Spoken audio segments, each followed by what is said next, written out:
नमस्कार। आज हम एक गहरे विषय पर बात कर रहे हैं, मतलब महाभारत में भगवान कृष्ण की भूमिका पर। एक लेख के जरिए ये समझने की कोशिश करेंगे कि वो असल में क्या थे, एक रणनीतिकार, एक दोस्त या फिर स्वयं ईश्वर। चलिए एक छोटी सी दिलचस्प कहानी से बात शुरू करते हैं। कहते हैं युद्ध खत्म होने पर बर्बरीक ने, जो भीम के पौत्र थे, दूर से देखा कि मैदान में तो असल में कृष्ण का सुदर्शन चक्र ही सबका संहार कर रहा था, और दूसरी तरफ थी द्रौपदी, देवी महाकाली के रूप में। तो ये नजारा सोचने पर मजबूर करता है ना, कि कृष्ण सिर्फ एक दिव्य शक्ति थे या उनकी भूमिका कहीं ज्यादा जटिल थी, जिसमें रणनीति भी थी, दोस्ती भी। आइए इन्हीं पहलुओं को थोड़ा कुरेदते हैं। सबसे पहले देखते हैं कृष्ण को एक रणनीतिकार के तौर पर। उन्होंने कहा था कि वो हथियार नहीं उठाएंगे, ये वचन दिया था, पर उनकी सलाह, उनकी बुद्धि पांडवों का सबसे बड़ा बल बनी। हाँ बिल्कुल। भगवत गीता का उपदेश ही ले लीजिए, वो सिर्फ आध्यात्मिक ज्ञान तो था ही, लेकिन उससे भी बढ़कर अर्जुन की जो दुविधा थी, जो निराशा थी, उसको हिम्मत में बदलने का एक जबरदस्त मनोवैज्ञानिक तरीका था। एकदम मास्टर स्ट्रोक। उन्हें युद्ध के लिए फिर से तैयार कर दिया। हाँ, और इसी रणनीतिक सोच का एक और पहलू देखिए, उनकी कूटनीति। कौरवों से शांति वार्ता की कोशिश करना, जिससे पांडवों को तैयारी का थोड़ा और समय भी मिल गया। और फिर कर्ण और भीष्म जैसे महारथियों को मनोवैज्ञानिक रूप से कमजोर करना।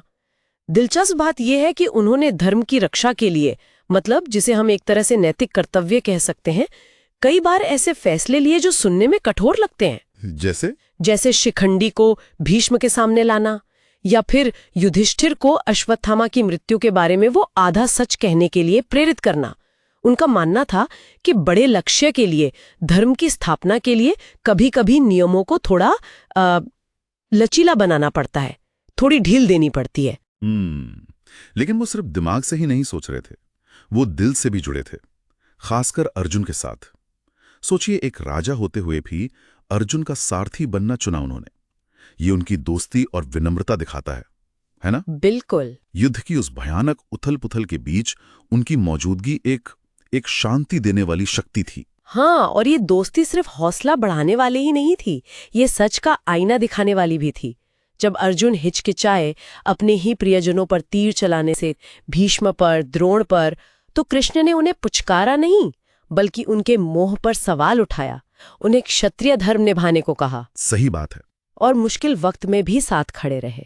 जैसे अर्जुन के बेटे अभिमन्यु की मृत्यु हुई, कितना दुखद था वो, कृष्ण तब भी उनके साथ थे। सच्ची दोस्ती शायद यही होती है, मुश्किल वक्त में भी सही रास्ता दिखाना, चाहे वो रास्ता कठिन ही क्यों न लगे।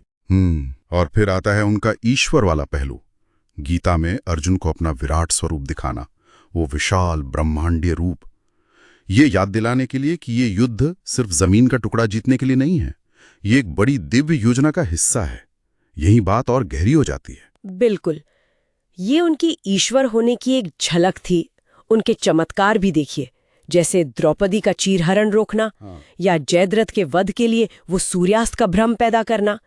ये सब उनकी दिव्य लीला का हिस्सा थे, मतलब उनका ईश्वरीय खेल। लीला। हाँ, वो अनासक्ति का उपदेश देते थे, कर्म करो, फल की इच्छा मत करो, लेकिन फिर भी पांडवों की जीत के लिए पूरी तरह समर्पित थे। ये जो विरोधाभास है ना, यही दिखाता है कि ईश्वर संसार में होते हुए भी उससे परे हैं। उनकी दिव्यता कोई शक्ति प्रदर्शन नहीं थी, बल्कि धर्म की स्थापना का एक माध्यम थी। तो इन सब बातों का निचोड़ क्या निकलता है? कृष्ण ने पांडवों का साथ क्यों दिया? इसलिए नहीं कि वो एकदम दूध के धुले थे या उनमें कोई कमी नहीं थी, बल्कि इसलिए कि उनका पक्ष अधर्म के मुकाबले धर्म के ज्यादा करीब था, न्याय और व्यवस्था के ज्यादा करीब। हाँ, यहां तक कि युधिष्ठिर के उस आधे सच को भी उस वक्त अधर्म यानी दुर्योधन की बुराई का सामना करने के लिए एक जरूरी कदम माना गया। सही कहा। धर्म कोई ऐसी चीज नहीं है जो पत्थर पर लकीर की तरह हो, वो बदलता है परिस्थिति के हिसाब से। कृष्ण का संदेश शायद यही लगता है कि कभी-कभी बड़ी बुराई को रोकने के लिए, धर्म की रक्षा के लिए थोड़े कड़े कदम उठाने पड़ते हैं, हिंसा भी करनी पड़ सकती है।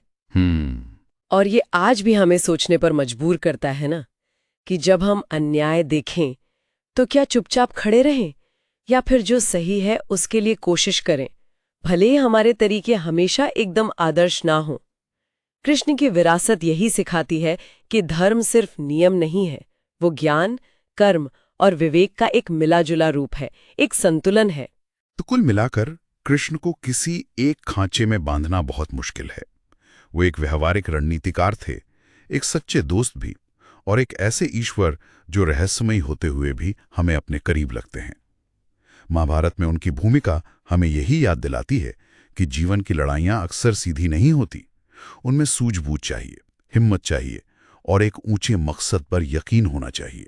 बिल्कुल। और आज की दुनिया में भी, जहां सही गलत के बीच का फर्क अक्सर धुंधला सा लगता है, नैतिक दुविधाएं सामने आती हैं, वहां कृष्ण का जीवन हमें प्रेरणा देता है कि अहंकार से नहीं, विवेक से नेतृत्व करें, अपने उसूलों पर टिके रहें, चाहे कितना भी मुश्किल क्यों ना हो।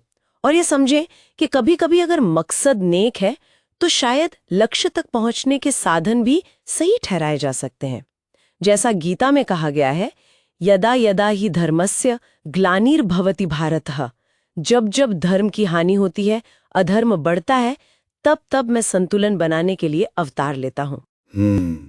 और जाते जाते एक सवाल श्रोताओं के सोचने के लिए छोड़ जाते हैं, जो उस लेख में भी उठाया गया था।